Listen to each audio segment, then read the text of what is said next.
እኔ ምን አስዋሸኝ? ቆየት ሄዶ ነው ይሄ ውሻ ታውቃለህ፣ እራስህ ነሽ። አሁን ቤኪን ካለበት ይዘው ትመጣል። ያለበለዚያ ግን ከዚህ በኋላ ኢንስፔክተር እንኳን ደስ አላችሁ። የሆነ ጥቆማ ደርሶኝ ነበር። የምን ጥቆማ?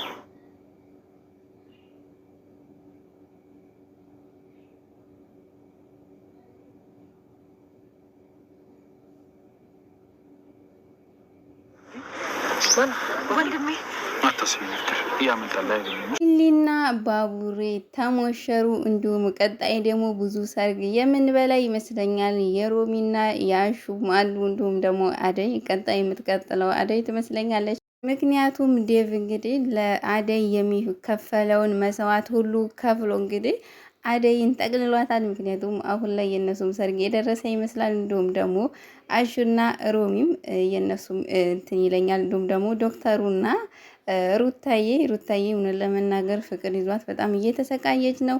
ባለፈው ክፍል ላይ እንግዲህ ሊልዬ እየተረገመች ቤዛ ማለት ነው። ቤዛና ፍቅር እንግዲህ ተመሳጥረው ባቡሬን ወይም ደግሞ ቤኪን አግተውት ነበረ።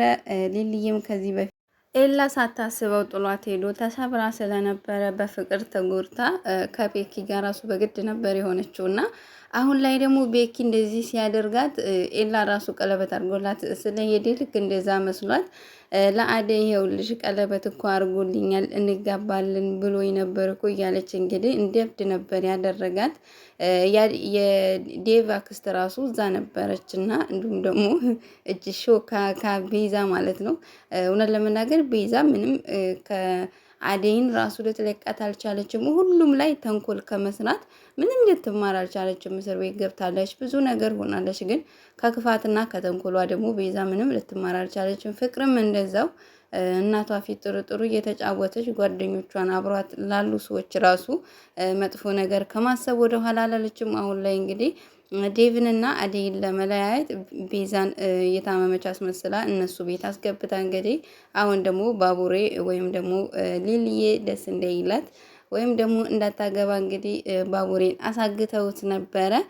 ቤዛም ያለምንም ድፍረት ነው ዘው ብላ ሊሊ ጋር ጓደኛዬ ሰርግ እኮ ነው፣ እንዴት ነው የጓደኛዬ ሰርግ ላይ መምጣት የማልችለው ብላ እንግዲህ ሄዳ ሊሊም አንቺ ነሽ አይደለም ወይ ባቡሬን ያገትሽው? አሁን ኬትም አምጭልኝ ብላ እንግዲህ ግብ ገጥማ ቤዛን በምታንቅበት ሰዓት አደይም አገላግላታለች። እኔ ምንም እማቀው ነገር የለም ብላ ቤዛም እንግዲህ ተፋጣ እነሱ ቤት ባለችበት ሰዓት ለአደይ ስልክ ተደውሎ ይህም እንግዲህ ባቡሬ እየመጣ እንደሆነ ለሊሊ ስትናገር ቤዛም ተደናግጣ እንዴት ነው ሊመጣ የቻለው ባቡሬ ተለቋል ብላ በምጠይቃቸው ሰዓት እየመጣ ነው ብላ እንግዲህ ሊሊዬ ደስ ባለባት ሰዓት ቤዛም ተናዳ ወጥታ ነበረ። ፍቅርም እንዴት ነው ሊለቀቅ የቻለው አግቸዋለሁ ብለሽ አልነበረም ወይ በምትላት ሰዓት እንግዲህ እንዴት ነው ያ ወንድሜ እኮ ነው እሱ ነው ጉድ የሰራኝ ብላ እንግዲህ በጣም ተናዳለች።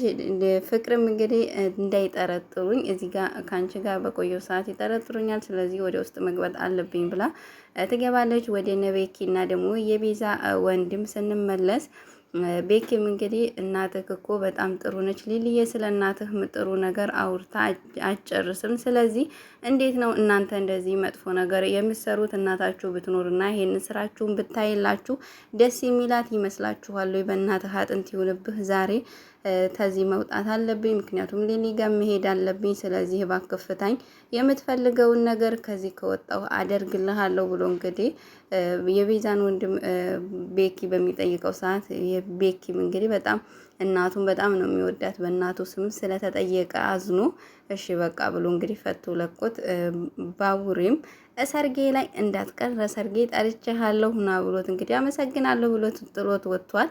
ወደ ዶክተሩና ዴቭ ስንመለስ ዶክተሩና ዴቭም እንግዲህ ሙሽራውን ቤኪን ለመውሰድ ተጣርፈው እሱ ጋር ሄደው ይዘውት አለባብሰውት እኔ ከምኔው ለብሶ እንደመጣ ራሱ ገርሞኛል። ቤኪ እናቱም ተጨንቃ ነበረ፣ እህቱም ተጨንቃ፣ ሁሉም እነ ዳይመንድ ተጨንቀው ነበር። እንግዲህ ዳይመንድም ሰርጉ ቦታ ሄዱ ሰዎችን ለማዘናጋት እና እንዲሁም ደግሞ እንዲቆዩ ለማድረግ በመኮረበት ሰዓት እዛ የተጠሩ ሰርገኞች ይሄ ሌባ አይደለም ወይ እያሉ ሰው የሰርግ ዕለት እንኳን ሌባ መሆኑን እንትና ምናለው ዝም ቢሉት፣ ምክንያቱም እንደዚህ ዘንጦ ሌባ ራሱ አይመስልም።